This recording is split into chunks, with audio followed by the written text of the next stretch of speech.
cut 2 people in. So I'm panicked. Like, I need to do something to like prove myself before I get cut. Then just dude, don't pass. Am I done, coach? Enough for the day? No, I'm in the golf course. Is that usually how it goes? Stick out and they separate and it dislocates from this. So basically it's like all jacked up. So you have to come in, put screws in, hardware. You typically get deep with your interviews? I mean, if you take me there, yeah. Okay. Welcome back to Redirected. My name is Andrew East, and I think we can all agree that life is full of unexpected events. And for better or for worse, things don't usually turn out how we think they will. And so I wanted to sit down with people who have encountered some huge unexpected events and excelled through those in order to gain wisdom for myself and then ultimately share that with you guys. Today we sit down with an absolute superstar, Eric Decker, who over the past year and a half or so has become a friend of mine. We both live in Nashville, and so we bump into each other at events, see each other around town, and every time we do see each other, we end up laughing really, really hard. So I think you'll catch on to that during the interview. We have a good time. But Eric spent 8 seasons in the NFL. He also had his own reality show with his wife, Jessie James Decker. It's called Eric and Jessie. So we talk about his football career, we talk about his TV show, and then we also talk about what he's doing now. And so he shares a lot of good advice with me and gives some really great insight that I think will apply to each and every one of you. So enjoy this one with Eric Decker. I've enjoyed every time we've hung out, Eric. Yeah. This is, I guess, maybe just our second or third, probably. Yeah, I'd say third at least. Don't shortchange us. No, you're right. It's been good. Maybe it's third, It's been good every time. Yeah, it has been. Shawn always laughs. She brings this up frequently. She's like, I still can't believe when we were in Stagecoach at Stagecoach together, we had that moment. We did. Where we locked out. It was like, I'm not letting go until you look away. We were just staring each other's eyes because Eric holds some intense eye contact, and I was like, I'm not gonna break away. Eye contact's important. It is. You know. It is. Sometimes I like to cheat it and look at the forehead just so I don't get uncomfortable. Don't, dude. Now you're getting in my head. You make everybody uncomfortable by doing that. So thank you for coming to hang out. This is a nice tan. Were you on vacation or something? Dude, we went to Portugal. Yeah. Have you ever been? I've never been. You ever been to Spain? I haven't been anywhere besides London, and I've been dreaming, and it's on my bucket list to make the trip to Italy, Spain, Greece, Switzerland. Like that area is somewhere I want to spend some time. You waiting for the kids to grow up a little bit? Yeah. It's hard. That'd be good, yeah. Where did you grow up? Minnesota. Hey. What part? So it's a small town called Cold Spring. It's central Minnesota. Okay. Right there in the dab of the farms and the lakes. Gotcha. Just a prodigy athlete from the get-go, or? I think I was just I love competing. I love sports. I remember growing up, I wore a Curry Puckett jersey, who played for the Minnesota Twins back in the 80s and 90s, every day because I wanted to be a professional baseball player. That was my first passion. My first dream was to be a professional baseball player. And I feel like I guess somewhat destined to always play athletics because that's all I dreamed about. That's all I thought about was sports. And, I never was like the best at any sport, but I was always good, and I was always going to outwork people. And I think that work ethic has really gotten me to, where I am today and the career I had. And did you have any brothers or sisters? I had an older sister. Was she athletic? She's very athletic. I did grow up in an athletic family. My aunt, so my dad's side, he played basketball, football in college. My aunt played basketball and actually played professional basketball back in the day. My uncle played football, played a little professional football as well. I got a cousin on my mom's side that's a professional hockey player for Buffalo. Really? Still? And yep, still. Wow. He's younger than I am. But I feel like it's a family of athletics. So I have those genes, I guess. And my sister went to Columbia and ran track and cross country. And I always felt like Columbia, the Ivy League? Ivy League in New York. I had a cousin that went there. Is that right? Graduated 2014. I don't know if they would have. Man, that is the most expensive school, but it's beautiful. It's awesome, dude. It my is. gosh. I mean, anywhere out east, if you're able to go to an Ivy League school, I mean, you're very blessed to have that opportunity, but she's paying for it. Yeah. That's for sure. She's still there? No, but I mean. Oh, I got you. Yeah. Yeah. Student loans. I got you. Adds up quick. You went to University of Minnesota. Was that the easy choice for you? I had an interesting route really, because so I was such a homebody, you know, and being from a small town, my town was 3,000 people. Sure. Small school. I got invited to do different camps, but I never wanted to because I love baseball. So I played summer baseball a lot. I loved going to the lake. I just loved kind of that routine I had in the summertime. Mm-hmm. So finally I got kind of pressed from my high school football coach to go to this one-day Minnesota camp. He's like, you need to go. This is a great opportunity to get in front of coaches. I was like, all right, I'll go. So I had a AAU basketball game that night. My mom drove me down. We got into Minneapolis at like 11 o'clock. I woke up the next day, went to the camp. And at this point, I was a junior, about to be a senior, and I'm thinking, I'm going to go to St. John's University, which is a Division III school. Like, it's easy. It's close to home. Because it's close to home? Close to home. I could play all sports I wanted to, and it was comfortable because that was the life I knew at that point. And went to the camp, and Coach Mason, who was the head coach at the time, said, come to my office, and he offered me a scholarship right there. He's like, go home, talk to your parents, think about it. I was like, no, I'll take it. I'm coming. That was your first D1 scholarship? First D1 scholarship and only, yeah. Really? Yeah. Wow, man. We kind of had parallel. I mean, like, I was not recruited at all. I thought I was going to go to D3 Wheaton in Chicago. Is that right? And Vandy was the only school that offered me out of the blue. I was like, yeah, I'm coming. That's for awesome. Sure. And you, like, record-setting career in Minnesota, right? Like, pretty. Yeah, I think a few records for sure. For sure. For sure. Off the top of my head. No, I had a great career, and I was lucky to have a really good quarterback. Adam Weber was my quarterback all 4 years I played because I redshirted and he did not. And, I mean, you know, we had some tough years record-wise, but we had a lot of fun together as far as individually, you know, playing together. So it was a great experience, dude. I loved, I guess, my path, you know, because it's always the underdog role. Like, I had, you know, friends and people in high school be like, dude, just go to St. John's. You know, you'll be the man or successful there. In Minnesota, you might get lost or you might not even play. And even after you got the scholarship, they're saying that. Yeah. Wow. And, you know, that was kind of the mentality I always had was like, all right, well, I'll show you, you know, the underdog role. And then even got into college, and Minnesota is not the biggest Big Ten school, and it's not known for football. It's known for hockey. It's known for, you know, other sports, and just kept chipping away and just kept grinding. And, oh, you're a white receiver from a Big Ten school again. Like, you're all about academics, and you're not going to make it in the league. You know, just kind of always had that mentality. And that's always fueled the fire for me, just to keep working and just showing people. You were known for your academics in college? Is that what you're trying to hint? Minnesota has one of the better public, you know, research institutions in the country. Just throw it out there. Nice. Good. Yeah. What did you study there? Business. Okay. When did you realize you might have a chance at NFL at the league? It was my sophomore year. Sophomore year. Yeah. Wow. Kind of like, I don't know if it was mid-year, maybe a little earlier than that. Just started to have more of a breakout year and started to get some recognition.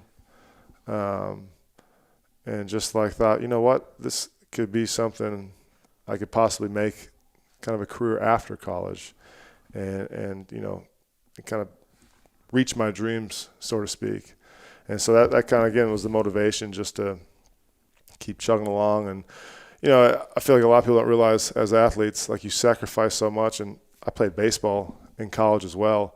So I never had any real, like, social time outside of, you know, football and baseball. I got 1 week off after the bowl game in January before I started baseball. And then baseball, we were pretty good, so I didn't get time off until like mid-June for a week. I took off before I started kind of the summer workouts for football. So like those sacrifices too, just I feel like have made me, again, kind of the athlete and the mentality that carried me through my career.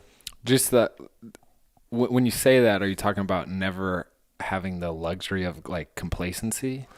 Or because I feel like when I walked into Vandy, it was the same kind of like vibe as you, where it was like, I don't feel like I belong here because everybody else has been offered all these different scholarships from all these different schools. So like, I have to work. So I always had this thing of like, are they going to offer me a scholarship next year too if I don't play well? Are you going to take it? Yeah. I mean, I think it's just, I don't know, it's always the chip on your shoulder for, right, not getting complacent, but also like, yeah, last week was good or last year was a good year, but that's not going to allow me to. And maybe it's just the competitor inside of you, where like you want to be better than that guy. You want to be better than the other team or the best receiver, in your league, in your conference, or you just want to prove people that you are worthy of where you're at. Right. And I think it's a combination of things that always kind of fed me and just kept me going. And for me,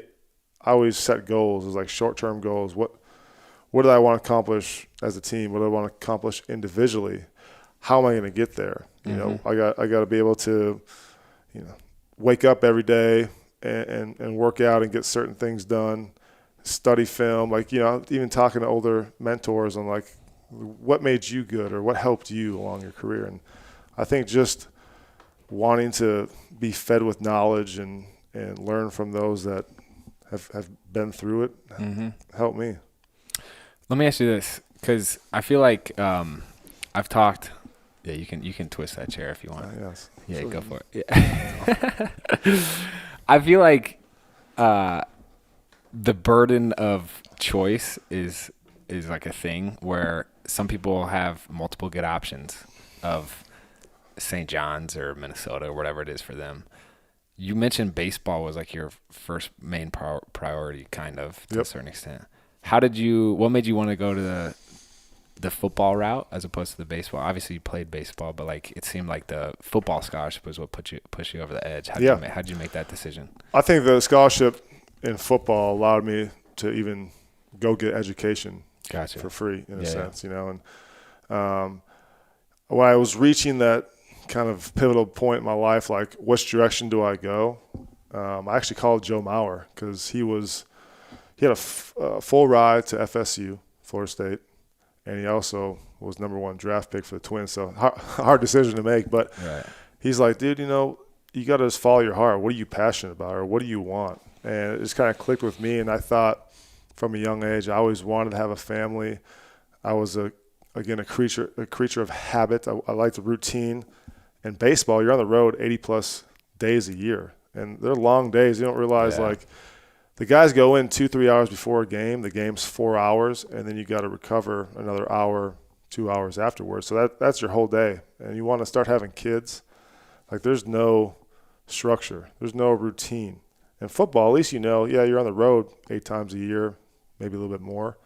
But you're gone for a day or 2 nights at the most. And you're at home, very structured, and you know what you get. You're going to make it or you're not going to make it. Baseball, you could be riding a bus around in AA for 3 years before you get a call to get moved up. That's a hard lifestyle. I got some buddies that have been through it and are still going through it. And, for me, it was more of a lifestyle choice. I wanted to know whether I was going to make it or not. If not, I had the education to do something other than sports.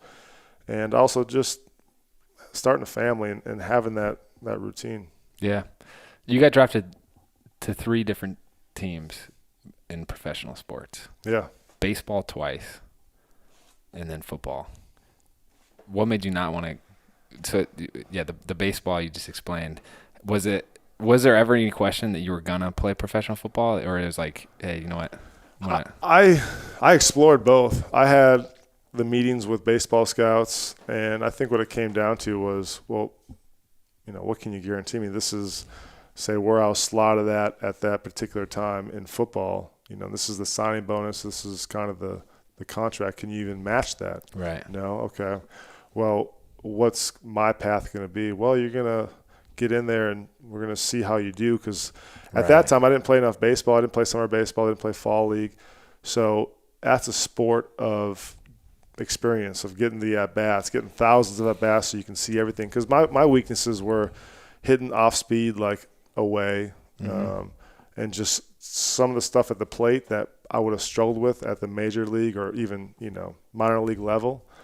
And that was, I think, just kind of the light bulb for me. Like, you know what, I'm better at football right now in my life, and it makes sense. I love the game. It's so much more thrilling as you've been through it, run out the tunnel, and having that one game you look for every week. And it is the best team sport in America. Yeah. Word on the street is you had the highest Wonderlic test score in 2010. Oh God. Is that right? Yeah, that's what they I haven't say. heard that Oh before. yeah, you have. Come on, dude. I know. They say it's not that hard of a test. So I had the that's highest on any team I was on until Ryan Fitzpatrick came to New York. Jets. Yeah, and 43, is that what your score I had a was? 43. I think he had like a 48 or something crazy. It's out of 50. Right. And I don't know. I think they always had kind of an idea of what the test was like. So it was more of a process of elimination. Like once you read if you read the sentence, you just waste a minute reading. Like, you just got to get to the points. All right, this is the math question. All right, where's the points you need to understand to figure out the equation? Or this is like Harry's taller than Susan, but Susan's lower or shorter than Barbara.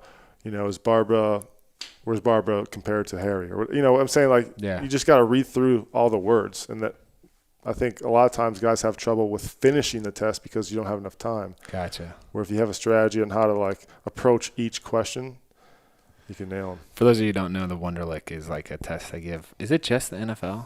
I think so. Draft guys to measure intelligence and problem solving or something. Roughly. I feel like problem it's just solving to buy time while you're sitting there, for a week in Indianapolis. What whoa, dude. Jeez, that's where I'm from, I love man. Indianapolis. It's a great city. I'm saying that's where they host the combine. And, Okay, it's basically a meat market. Yes. And all they want to do is see you run or see how many, how far you could jump. And so through the hours that are kind of wasted, they say, oh, let's just throw a couple tests at him, make sure he's not crazy or that he can at least, write his name and learn a playbook or, memorize something. That's what I'm thinking. Yeah. Can I ask you what's your vertical? Unless you're a long snapper. What was your? And you just sit there and just. Dude, don't pass. Am I done, Coach? Enough for the day? No, I'm in the golf course. Is that usually how it goes? It's a solid. What's film study like for you? That doesn't exist. Okay. It doesn't exist. Yeah. We get like 12 plays of practice, and then the other two hours we just hang out. They sit there in the other field, and they throw footballs at the goalpost. Like, all right, let's go to the 20-yard line so you can hit the goalpost first, right? You have no idea how hard it is to come up with enough things to keep yourself busy. And I'm jealous. What was your vertical jump though? If you're gonna just sit here and bash us, well, I know you remember. I never did the combine because I had a Liz Frank, which is like a midfoot dislocation and separation of your metatarsals. So that was kind of, again. Liz Frank was your girlfriend? Yeah. Liz. Do you realize, actually you don't realize, fun fact, back in the day, before they figured out how to, fix Liz Franks, a lot of horse riders would get them because you get your foot stuck in a saddle and they fall off and basically it would kind of snap your midfoot. They just cut their foot off. Like there's no way to fix it because you can't walk with them. I mean, it's like it hurts that bad? If you get like a very severe one. You can't just throw it in a cast, wait for it a little bit. Because what happens is this is where your ankle and heel and stuff are. Your metatarsals stick out and they separate and it dislocates from this. So basically it's all jacked up. So you have to come in, put screws in, hardware. And it was brutal. Medical tips from Dr. Eric right there. You learn something every day. All right. The cool thing I like about you is we didn't really know each other in football, so I don't really look at you as a football not player. to downplay you as a football player, but you're one of those rare guys that has good hair, that decent beard, but it's getting a little crazy, by the way. Is it? Yeah, but I mean it's fine. It's not as good as mine, but I see you trying though. I like it. This is 2 weeks, so I'm a little embarrassed. But one of those rare guys in the locker room that has so much more than football going on. You know what I'm saying? What was the eyebrow for? What was that? It was me thinking. Okay. So like walk me through your NFL career. Was it everything you hoped it would be? I do want to actually briefly talk about before we get into that. I remember you posted about this. It must have been 4 years ago that you had the same Chevy Trailblazer. Is that what Tahoe. it was? Tahoe. Chevy Tahoe. Chevy Tahoe. All the way through your NFL career. Still have it. You still have that thing. Yeah. What's the thought process behind keeping that same car that must be kind of a decade old? Remembering where you came from. And, the hard part with young people in general, when you get, money that you've never seen in your life, it's easy to say, oh, man, this is awesome. I got money to spend. I'm going to go buy a new car. I'm going to go buy the biggest house. I'm going to go take the craziest trip or do things with your money and kind of throw it away in that essence. And like that was always kind of my rock, I guess, or foundation that like, you know what, this is a reminder of the work it took to get to where I was. And when I bought that Chevy Tahoe, which I got from a dealer that they used it in Vancouver for the Winter Olympics, so I got a great deal on it. Nice. It just reminded me again of like what it took to get to that point, to get that Tahoe, and how excited I was driving it from Minnesota to Denver for the first time. It just kind of kept me grounded, and it's made it through my career. A lot of things have changed. I spray painted like these side panels black because they were rusting out. Looked terrible. So I got it wrapped. You spray painted it? Yeah. Oh, dude, that's not good. Well, the guy that was cleaning the car, he's like, dude, this is kind of rusted up. You probably should bring it in and get it, sanded down and painted. I'm like, can I just take like spray paint? He goes, probably would work, but it wouldn't look good. I'm like, all right. You're a penny pincher, huh? Yeah, a little bit. Certain things. Kids, no. But so I retired, and I was like, all right, I'm going to get rid of it. But I kept it, and we turned it into the Kittnish Mobile.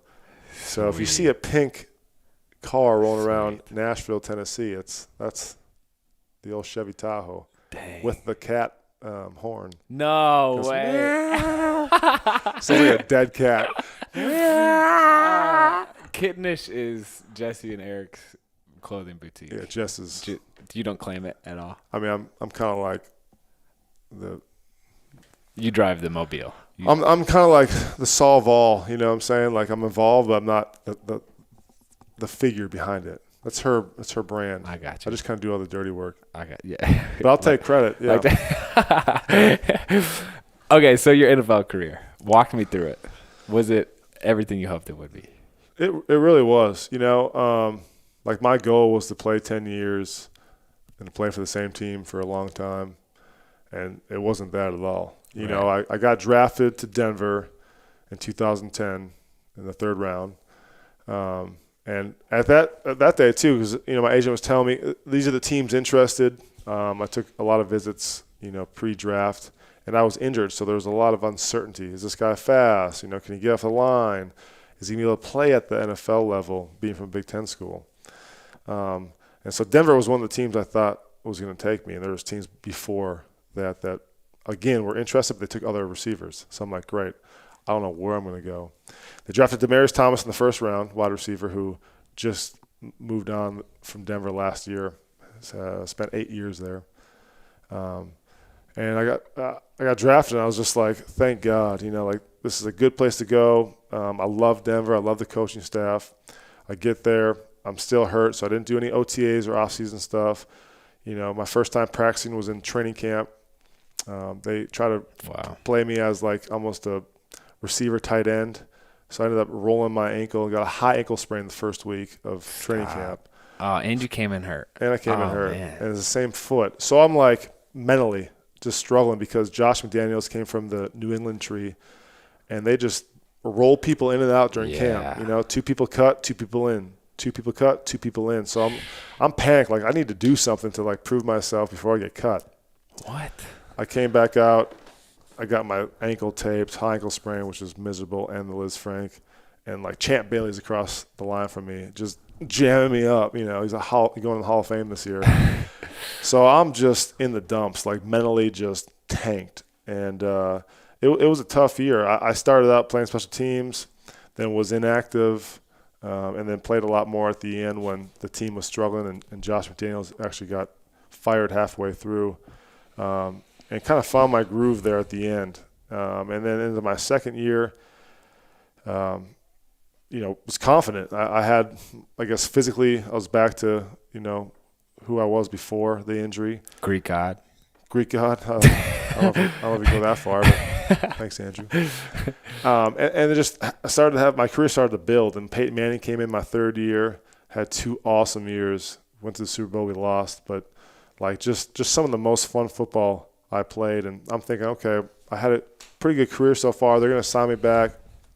And my agent called John Elway, who was the GM, and they're like, well, just test free agency, and we'll come back and see if we match the number. I'm like, no, I want to come to Denver. I want to stay in Denver. And obviously he didn't want me back. So, that was the first thing for me, was like, man, I wanted to stay with this team forever. Right. I wanted to play in Denver and end my career here. I wanted to live there and raise kids there. And that's not what happened. So I went to New York. Again, first year was a kind of a struggle, kind of found my way. Ryan Fitzpatrick came in. We had a really good year. And then the following year, started out strong and had to get shoulder and hip surgery. And, then got cut, went to Tennessee. Living here, it was convenient. And we went to the playoffs. Things were good. But it just, my whole outlook of it was, my vision completely changed on how I wanted my career to go. But I'm happy now, as I step back and look at it, that it went the way it did. I learned so much about myself going through, adversity of switching teams, being a creature of habit, like living in a small town, knowing everything, being comfortable. Like, this brought me outside my comfort zone, doing things and making myself, go into different environments that made me grow, because I wasn't comfortable, was so important for, again, making me the person I am today. So all that said, like, I'm happy and glad my career ended up going the way it did, because it gave me everything I needed to live my life from here on out. Being 32 and having the rest of my life in front of me, I'm confident to step into any room or any environment and figure it out. It didn't coddle me being with the same team, or being comfortable and living in the same town, having to move around a little bit and figure things out was so great, and met so many different friends, again, being on different teams. So looking back, man, it was such a roller coaster ride at times, but it was everything and more than I could dream about. Today's episode is brought to you by Audible. And listen up, Amazon Prime members, for a limited time, you can start an Audible membership and save 66% on your first 3 months, which is a total of $30 off. That's like getting 3 months for the price of 1. You'll pay just $4.95 per month for the first 3 months, and after that, it's only $14.95 a month. This offer is valid through July 31st. Audible members get a credit every month, good for any audiobook in the store, regardless of price, and 2 Audible originals. Unused credits will roll over to the next month. If you don't like an audiobook, exchange it for free. Plus, your audiobooks are yours to keep forever, even if you cancel. There are no commitments, and you can cancel anytime. Audible has the largest selection of audiobooks on the planet, which lets you fill your summer in with more stories like Shortcut, How Analogies Reveal Connections, Spark Innovations, and Sell Our Greatest Ideas. This is a book by John Pollock. And on top of audiobooks and Audible originals, members get access to audio-guided fitness and meditation programs. Visit audible.com/East or text East to 500-500 to get started today. That's audible.com/East, audible.com/EAST. Support for today's episode comes from Skillshare, which is an online learning community for creators. With more than 25,000 classes in design, business, and more, you'll discover countless ways to fuel your curiosity, creativity, and career. Take classes in social media marketing, mobile photography, creative writing, or even illustration. Whether you're looking to discover a new passion, start a side hustle, or gain new professional skills, Skillshare is there to keep you learning and thriving. Join the millions of students already learning on Skillshare today with a special offer just for my listeners. Get 2 months of Skillshare for free. That's right, Skillshare is offering Redirected listeners 2 months of unlimited access to over 25,000 classes for free. To sign up, go to Skillshare.com/East. Again, go to Skillshare.com/East to start your 2 months now. That's Skillshare.com/East. Today's episode is also brought to you by Native. As Shawn and I look to have our first child, we are really looking to buy high-quality products with safe ingredients. And Native is a deodorant formulated without aluminum, parabens, and sulfates. For those of you who don't know, aluminum may be linked to some serious health ramifications, including breast cancer and Alzheimer, and Native's deodorant is a great alternative to conventional deodorants. It's safe and effective, even though it's priced at a slight premium. I view this as totally, completely worth it. They have over 7,000 five-star reviews. You can see them in the Today Show, Women's Health, Elle, Good Morning America, and more. And Native comes in a wide variety of enticing scents for men and women. Plus, they release new limited edition seasonal scents throughout the year. My personal favorite is the coconut and vanilla scent. And let me tell you, I can be a sweaty, smelly guy during my workout, but Native has proven to me that they can hang throughout my workout. They offer free returns on exchanges in the US. And if you subscribe, you can save 17%, which is $2 per stick. And Native will be conveniently delivered to your door every 1, 2, 3, or 4 months. I think this is a fantastic product, and I think it's worth giving it a try. If you guys want, you can save 20% off your first purchase if you visit nativedeodorant.com/East and use promo code EAST during checkout. That's 20% off your first purchase if you go to nativedeodorant.com/East. To revisit the draft for a second, it comes up every year, and I always tell people it's like the biggest lesson and expectations when you're an athlete getting drafted. Because I feel like unless you're the first overall, you're like disappointed. Because there's some team out there that's like, Eric, we're going to take you in the first round or the second round, or, like top whatever. And you don't end up going to what. And so anyway, it's like, it sounded like it turned out pretty good for you, but yeah, it did. I'm so happy that it worked out the way it did, because, there's a plan for everything. God has a plan for everything, and that was like my plan to go to Denver and be in a place that, Peyton Manning came to, changed the landscape of my career. And I think you're always, as a competitor, you're always disappointed if you're not the first one picked, or if you're not looked at as the best, and you're always that's what you're seeking for. That's what makes individuals being good to great is having that mindset. And that's why, we're able to kind of be where we're at because of that mindset and to work to get to that point. Right. When I got released from the Chiefs, how many times did you cut? So your contract ran out in Denver. Ran out. Got cut from New York, and then Tennessee, I signed a 1-year deal, ran out, and then I retired. You went up to New England, though, didn't you? New England, yeah, for like 2 weeks. Dude, I feel like that's such a tough place to. Well, let me tell you something, dude. So going into that off season, yeah. I mean, I'll be blatantly honest now, and maybe I wasn't before that. But my agent kept calling, "You working out? You in shape?" This is like mid-August, not mid-August. It was the end of July. It's like, yeah, I've been working out every day. I'm feeling good. I mean, I really wasn't doing anything. I was kind of on the retirement mindset, like, you know what? I'm comfortable. I'm in Tennessee. This is home. I didn't really get any calls. I took a few visits that off season, but didn't get anything serious that worked out. And I was trying to be selective too. I wanted to go to a team that had a chance to win a Super Bowl, and New England ended up winning that year. So I'm a little disappointed, I guess. But I got up there, and that's a place, if you're not all in, oh my God, mentally, physically, emotionally, like, you're not going to make it. And you can see why they have success is because they create this culture that, like, breeds success. You don't want to, you don't want to put in the X amount of work we expect from you and push yourself to the limits, then this isn't the place. Yeah, get out.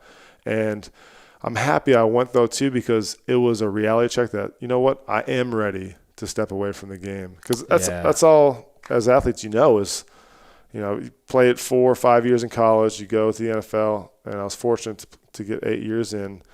And at that point, I was just kind of burnt out. I was like, thank you for the opportunity, but this is the end of the road for me. And it was a hard reality, but, I'm happy I did it because, like I said, I found out real quick that I wasn't invested anymore. Yeah, I've heard from every player that I've played with who's been in New England. They're like, if you want to win football games, that's a good spot. But if you want to have like a healthy lifestyle balance, then probably not your spot. But I'm curious, what I did have I will say I had a lot of fun. I was only there for 2 weeks, but I had a lot of fun because the locker room, everyone, appreciates one another. And they all know they have to work hard, but they did have fun. But I never really experienced the long, season. So that grind changed things.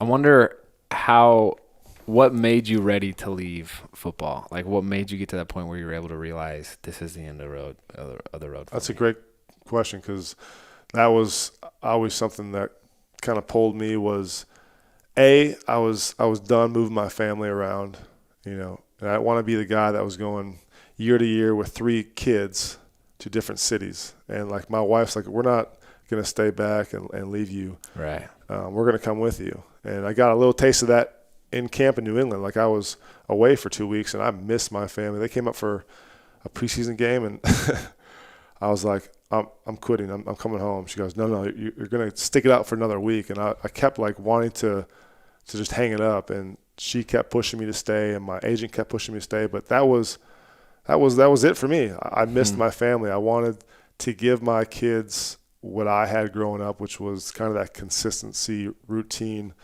a place that they could flourish and build their self-confidence and build their friends, and be in a place that they would enjoy. And so that was the big ticket for me. Was it's not worth it.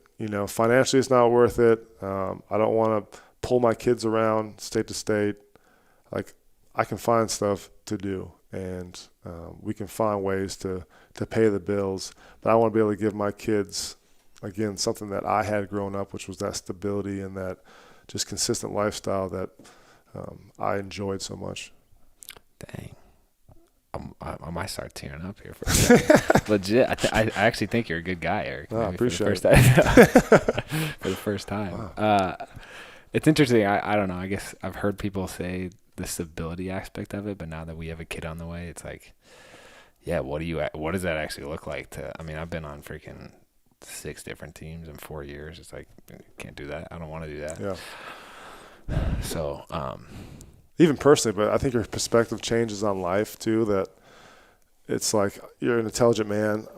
You could build a career out of this. And it's like, do you want to miss the moments, of whether your kid's first steps or the first time he gets on a tee and hits a ball or whatever the case may be? Like, those things you don't get back. And this is deep right here, but when I die, it's like those moments of being away and making a little bit more money and enjoying selfishly what I love to do, which I already got to do it for 13 years of my life. It's like, I'm going to, regret those little moments. I don't want the iPhone or FaceTime moments. Right. I want to be there, right. And I want to experience those things, because that's what life's about to me. And that's what I feel like perceived going through, having kids and moving around a little bit. I never viewed football as selfish, but I'm glad you just said that, because it changed my perspective of like, it kind of, to a certain extent, can be where you're like, if you have other ways of earning a living, of means, right? Why are you playing football? But again, it's like your dream, passion, though, right? And that's the hard balance, which I guess for me, I teeter on the side of like, I've been fortunate enough, I guess, to have a longer career and do a lot of cool things and like play a Super Bowl, play along some Hall of Fame players. So maybe my perspective is skewed a little bit, but again, it doesn't change that once I started having kids and then I got cut and then started to go from team to team, like the feeling inside was real. It's like, I don't want this for my kids. Yeah. Like, I love football. I still love football. I love sports, but I can get that, I guess, fill some other way, whether it's coaching, whether it's just being around, local teams, talking football, like, on a podcast or something. I can find that if I really want it. But like, even physically, I wasn't all in to invest myself to play at the level that I expect myself to play at. So it's selfish for me if I'm not going to put in the work to be the best. Like, I'm taking away time from my kids who really need me, you know, and things that matter more than, again, just, what I want to do. We were talking a little bit before the show. You said right now you're kind of in this phase where you're just with the kids. Yeah. So you're kind of getting exactly what you wanted. Yeah. You're right. And it's like, it's great. And then there's times where it's like, God, I need something to do. I need to get out of this house. Move Kids are 4,000 crazy. pounds of mulch or whatever you said it was. But it's been good, man, because I get to wake up and it's like, especially after I retired, it was like this weight off my shoulders, just like relief. There's no, stressors from me and the pressure from outside, whether it's coaches or friends or social media or whatever the case may be, media in general. It's like, I'm going to live my life. I get to choose what I want to do now because I've worked hard enough to get to this point. And it's been spending time with my kids. So I'm curious, you were like a rock superstar NFL player. You had you were a number 3 wide receiver one year in yards or whatever it was. Touchdowns, I know, was up there one year. Freaking sweet. Yeah. So not to take away from your football career, but a big thing in both your and I's life is kind of our wives. Spouse. So how did you and Jessie meet, and then how did that affect everything else, which it did? It definitely did, because it's all about balance. Yeah. We met through a mutual friend. It was crazy because I had a longer-term girlfriend, and we just broke up. I was in Arizona. I used to train in Scottsdale, and I was like, man, I'm going to be single for a while. Like, I'm just going to do my thing, not have to, to travel when I want to, or, just not have that, I guess.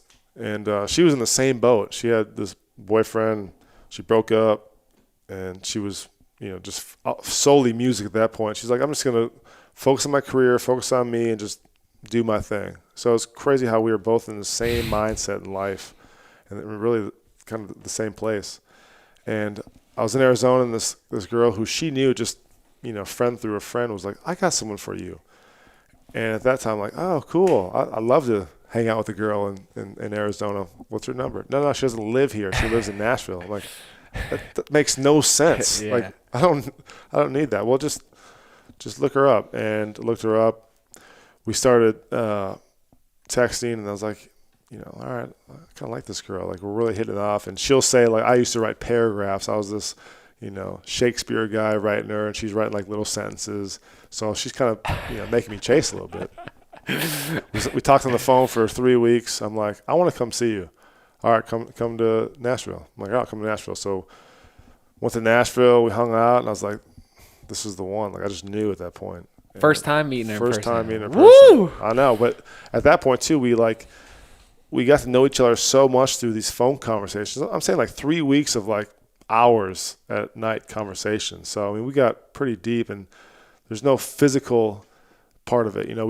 We weren't doing anything physically, so we had to get to know each other on that kind of emotional level. So like, it was the first time like I just felt this connection and like opened up to somebody the way I did to her. And then every weekend after that, we started hanging out, and it was like 2 months. I was like, move to Denver. Come to Denver with me. Because she was about to move to LA and try to advance her career because the country world wasn't really accepting her. So she was more California at that time anyways.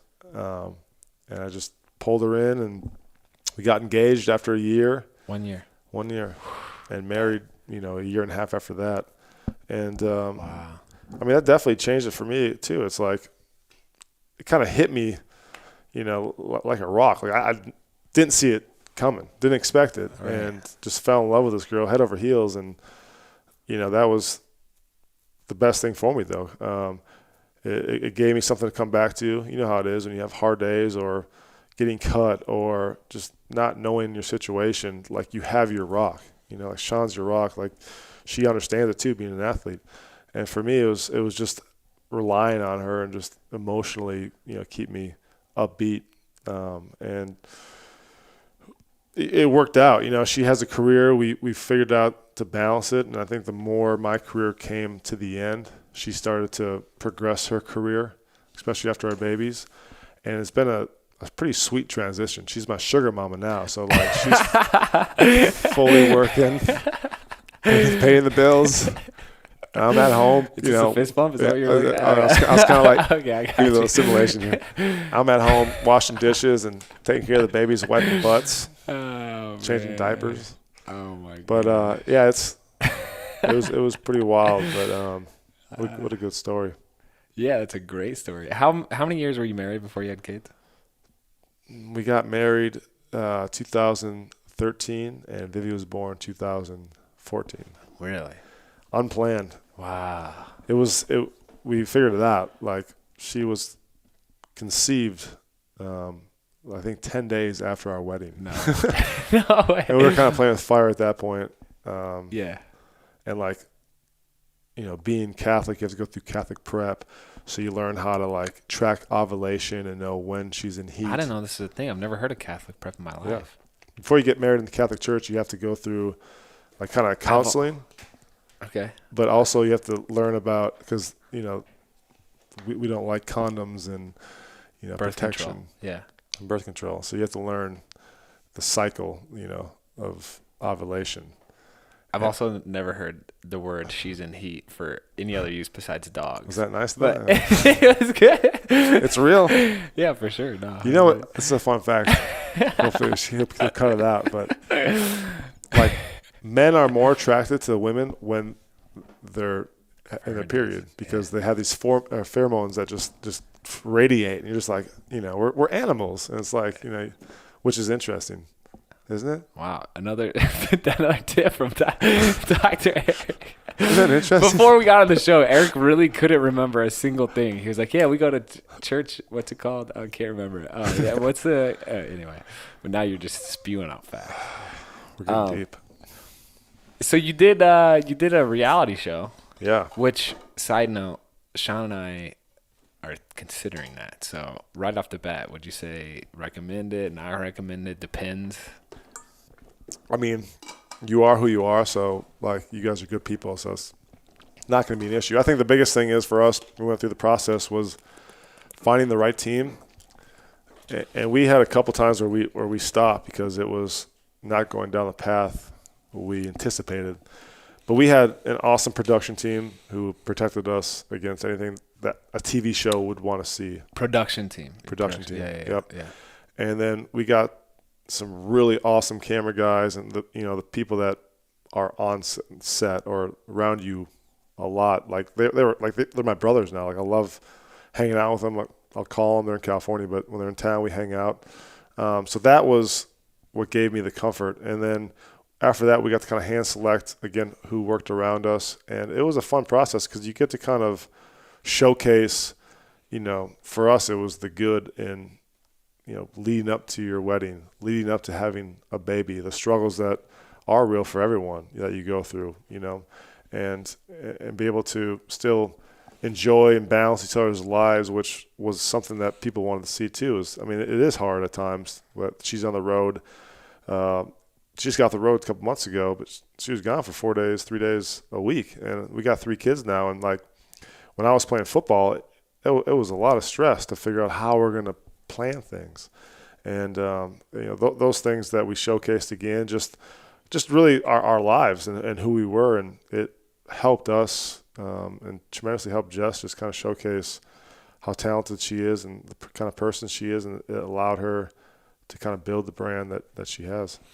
This is one thing that's interesting. Like, as an entertainer, people kind of expect you and Jessie to be just like fun people. You know what I'm saying? And then, but like, you're describing your dating process, and it's like, it's a little harder to imagine. Like, oh wait, they actually like really love each other. You know what I'm saying? Like, there's some aspect of that because you are, I don't know, not to be cliche, but like, we only see these fun clips of you.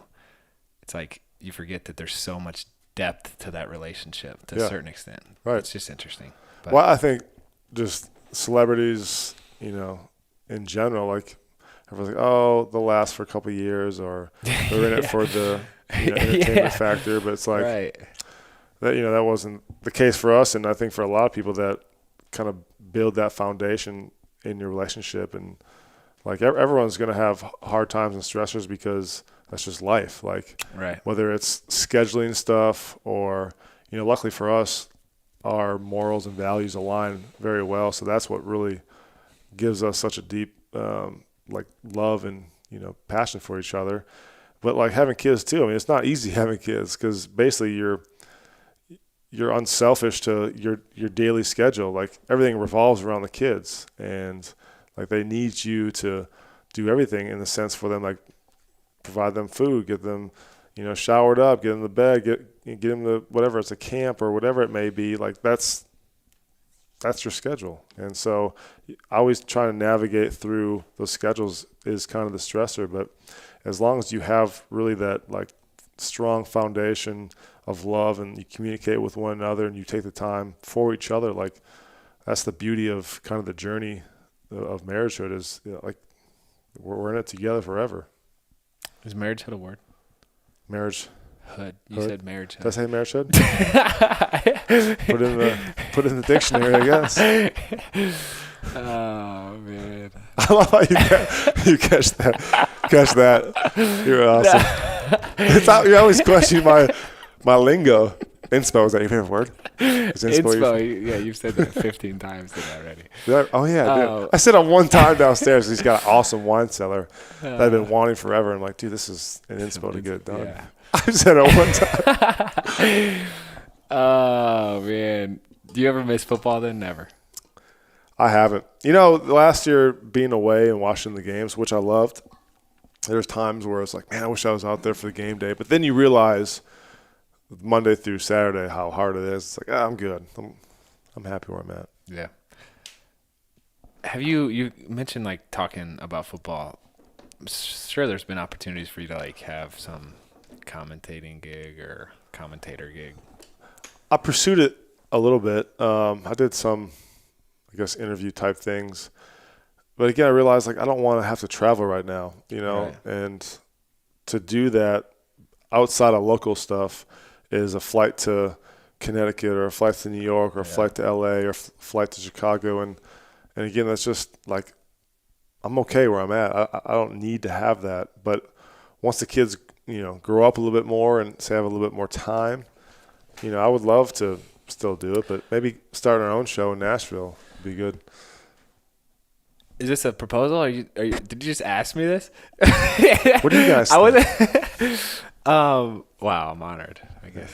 Yeah, if you guys want to see that, just let us know. Yeah. At Andrew East. D East, dude. Wow, freaking wow. Andrew D East. I'm so intrigued by you because like you just seem like you're content with, in the best way. Like you're just happy.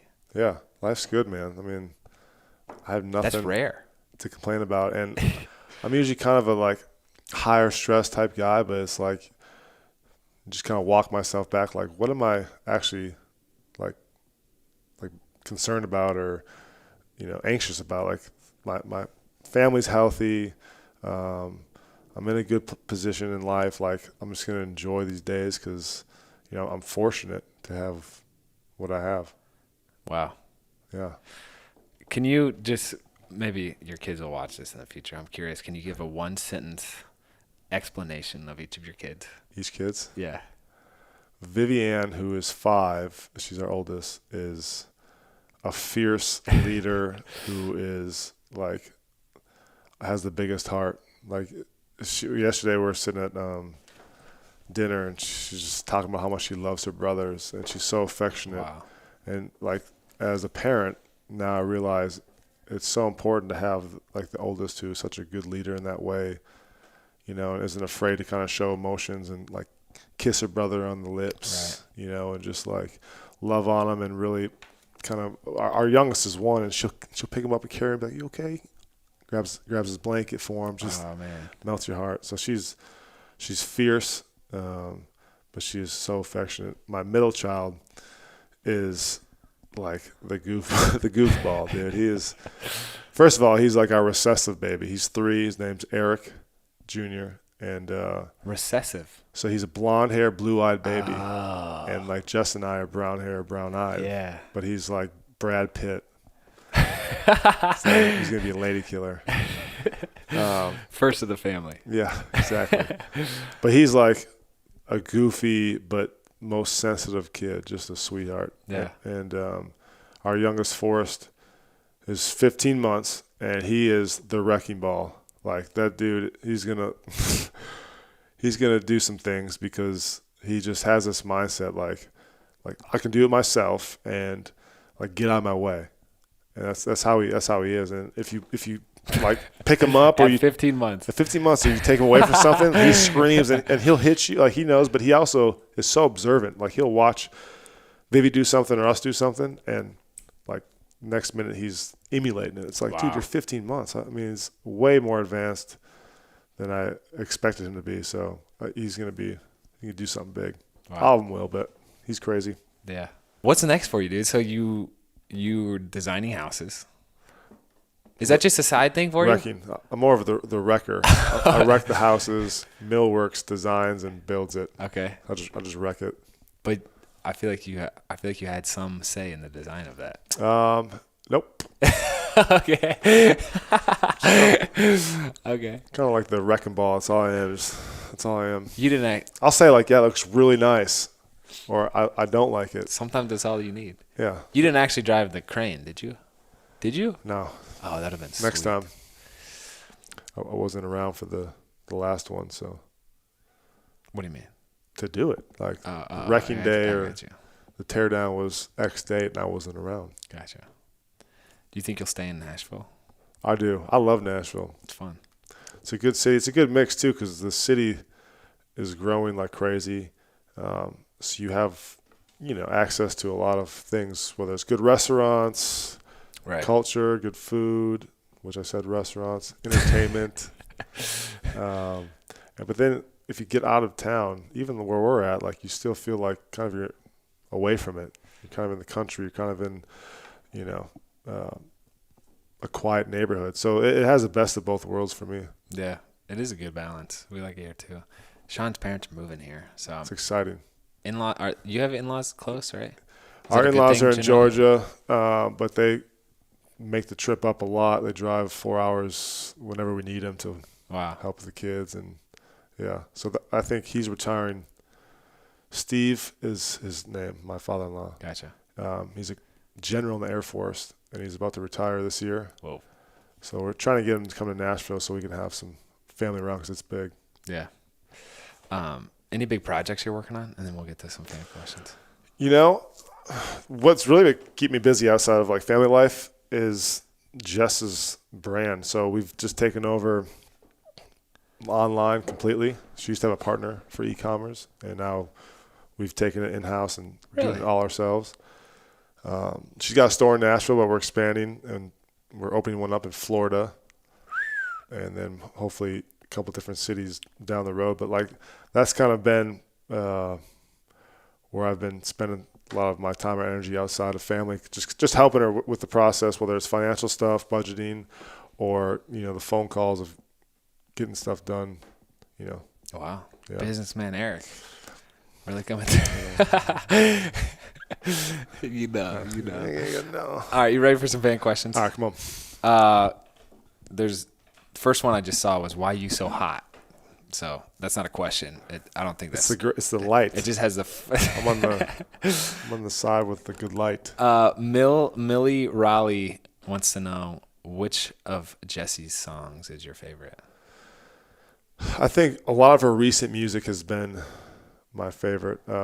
Roots and Wings was her last single. That is a good song. It is. Check that out right now. And it just kind of speaks, volumes of like, you got your roots, you got where you came from and who you are and what made you who you are, but then you got your wings, and that's kind of, getting out there and exploring and growing as a person, and always having, your roots to come back to, which is special. Good answer. Elizabeth Harris 4 wants to know, any tricks to keeping the spark alive with kids? Yeah. I don't know if I have any secrets, but like I was saying before, I think the biggest thing is communication, because sometimes you get lost through the days with kids and your energy levels are gone and, stress levels are high, but it's like taking the time every day at some point, whether it's in the morning for you, if it's lunch, if it's at night, but just having that intimate time together, like putting the phones away, putting everything away, and just focusing on one another. And for us, it's like we always take baths together because what better way than have a glass of wine, sit in a warm bath, and just catching up dude, on I want that right life. now. Not with you, with my wife. That sounds great. Yeah. You like wine? Love vino. Wow. That's fine. Red, white? Red. I'm a Cabernet guy. That's Yeah. inspo. Yeah, I got you. I'm a cab guy. I like it. Me too. Do I get a bottle before I leave? Is that how it works? Do you want one? Dude, you can. What do you got there? I'll show you. Yeah. Freak Show. Freak Show. Yeah. I saw a lot of them. We like it. It's good. Is that going to Have you tried it? You haven't tried it? No, I haven't. I'll give you a We'll bottle. have to pop a cork one day or night. Yeah, sure. Yeah. Okay. Daisy, last one. Daisy Satterfield wants to know, what's your favorite food? Tough question because I'm not hard to please. But I love some good old Cajun food. Really? Yeah. That's probably last on my list, but I'm Gumbo? not judging you. Yeah, I'm sorry. Go ahead. Oh, man. You're probably like a meat potato. Dude, you're from the Midwest, Give me a too. steak. And, I mean, that was my answer then. Is my palate's growing. I love sushi and like wood burning like pizzas. I love some pizza. Like wood burning oven though. Like the Neapolitan type, the thin. Yeah, like authentic. you're sticking the wood in the oven and you're putting the pizza in there. Yeah. That kind of, so that's Napoleon, yeah, sure. Do you cook? Breakfast. Okay. Yeah. Eggs. Nice. That's about it. Yeah. Sweet. Good job. Put that And I on the resume. make banana bread every once in a while. And I grill. It's kind of my specialties. Gotcha. Jess is a phenomenal cook, so I don't need to get my hands dirty. Okay. I was in with 2 questions. Yeah. What are your goals now? Goals now.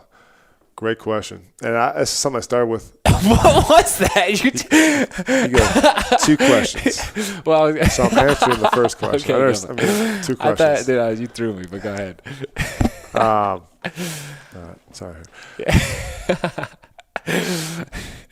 A good question. Actually, I started with Jess writing like our 1-year goal, 5-year goals now. Like what do we want? And it's always, healthy, happy babies. For us, it was to move into like our forever home because if you don't know, we've moved maybe 20 times in the last 8 years, and I think we found it. So that check that one off. But also for me, it's like to help really kind of grow her brand. I feel like I've kind of accomplished my goal or my dream in life in the sense of playing football, and now it's like focusing on my kids. So short term, I can't think of anything that I really want to do besides like keep myself busy, and having something to wake up and like, all right, I'm going to go do this today, which might be picking weeds. I don't know. Yeah. So there's always something for me to do. Getting interviewed by some Dumbo. Yeah. I don't know about that. good hair Dumbo. So I guess kind of helping her grow her brand. And then it's just like always a trip or taking time away. Like that's always something we try to block out, which is crazy to say a goal, but it's a goal for us because things can get lost real fast throughout a year with how busy we get. So that's kind of my goals right now. What are 3 takeaways that you've learned over your 32 years to this point that you think could apply to the audience? Wow. That's awesome. 3 things. They're like 3 life lessons. 3 life lessons.